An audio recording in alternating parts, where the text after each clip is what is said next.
తాకట్లో ఉన్న మీ బంగారాన్ని విడిపించి ఆ రోజు ఆన్లైన్ రేటుకి కొంటాం. Sharma gold company.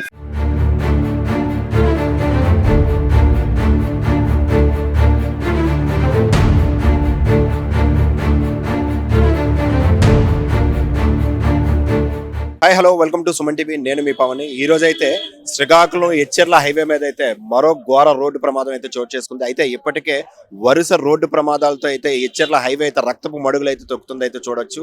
అయితే చూడండి, వేగంగా వస్తున్నటువంటి లారీ ముందుగా వెళ్తున్నటువంటి లారీని అయితే వెనక నుంచి గట్టిగా ఢీకొనడంతో లారీ డ్రైవర్కి అయితే తీవ్రంగా అయితే గాయాలతో అయితే అయింది. అయితే ఇప్పటికే వెంటనే NH5 సిబ్బంది అదేవిధంగాను 108 వాళ్ళు కూడా వచ్చి డ్రైవర్ని అయితే హుటాహుటిగా హాస్పిటల్కి అయితే తరలించడం జరిగింది. అయితే వాహనం తాలూకా పరిస్థితి చూస్తే మనకు అర్థమవుతుంది ప్రమాదం ఏ విధంగా అయితే జరిగి ఉండొచ్చని. లోపల పాటు అంతా కూడా నుజ్జైపోయింది జరిగింది. అయితే వస్తున్నటువంటి లారీని ఏదైతే ముందు వెళ్తున్నటువంటి లారీని గమనించకుండాను ఒక్కసారిగా ఆకస్మికంగానైతే ఇది గుద్దడం అయితే జరిగింది. దాన్ని బట్టి ఒక్కసారి యాక్సిడెంట్ అయితే జరిగింది. అయితే ప్రత్యక్షంగా ముందు వెళ్తున్నటువంటి లారీ డ్రైవర్ అయితే మనతో పాటు ఉన్నారు. ఒకసారి అసలు ఈ ప్రమాదం ఎలా జరిగింది ఏంటి ఆయన మాటలో తెలుసుకుందాం. అసలు ఏం జరిగింది, ఈ లారీ ఇప్పుడు ఏ టైంలో యాక్సిడెంట్ అయింది? టైమింగ్ అయితే ఐడియా లేదు, కానీ మామూలుగా అయితే రన్నింగ్లో ఉన్నాను. నేను రన్నింగ్లో ఉన్నాను, ఆయనే రన్నింగ్లో ఉన్నారు. నేను స్లో మూమెంట్లో వెళ్తున్నాను. మామూలుగా ఆయన వచ్చి వెనక నుంచి మామూలుగా ఒకసారి కొట్టేసేది బండి. దబ్బమని అంటే ఇంకేటైంది దబ్బమని అంటే నేను దిగొచ్చి చూడటానికి ఇంకా ఆయన డ్రైవర్ సీట్లో గోల పెడుతున్నాడు.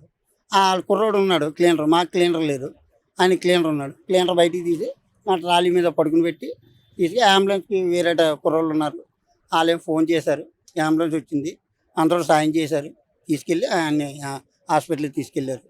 అది జరిగింది. అంటే వెనక వస్తున్నప్పుడు గమనించలేదంటారా ఆయన? లేకపోతే ఆయన నిద్రపోయినట్టు ఉన్నారు. నిద్రపోవడం వల్ల జరిగింది, లేదంటే లేదు జరగవు. ఎందుకంటే నేను రైట్ సైడ్ మార్జిన్లో ఉన్నాను, ఆయన కొట్టిన మార్జిన్ కొండి ఓన్లీ బ్లాక్ కనబడుతున్నాయి. టైర్లు అక్కడి నుంచి ఇక్కడ దాకా గీడ్చుకొచ్చేది. అంటే ట్రాలీ అడిపోయింది, అది క్యాబిన్ అయితే ఇక్కడ ఉంది కానీ ట్రాలీలు అడిపోయాయి టైర్లు. దానివల్ల ఏంటంటే ఆయన నిద్రపోయాడు, నిద్రపోవడం వల్ల అది తగిలింది, అనుకోకుండా జరిగింది. ఏమైనా ప్రాణాపాయం ఉందా లేకపోతే ఏమైంది? ప్రాణానికి ఏం లేదు, కాలు ఒకటే డ్యామేజ్, అదొకటే. ఇంకా ఆయనకి ఏమంటే ప్రస్తుతానికి అయితే ఏం లేదు. ఇంకా హాస్పిటల్కి వెళ్ళిన తర్వాత ఏమైంది అని మనకు తెలియదు ప్రస్తుతానికి. చూశారు కదా. అయితే సో ముందు వెళ్తున్నటువంటి లారీని వెనక నుంచి వస్తున్నటువంటి లారీ అయితే ఇద్దరు కూడా రైట్ మార్గంలోనే రైట్ సైడ్కి అయితే ఉన్నారు. హైవే పక్క నుంచి రైట్ సైడ్ వెళ్తున్నప్పుడు కూడాను ఆకస్మికంగాను అంటే డ్రైవర్ నిద్రపోయి ఉండవచ్చు, దానివల్ల అయితే చూసుకోకుండా అయితే గుద్దారంటున్నారు.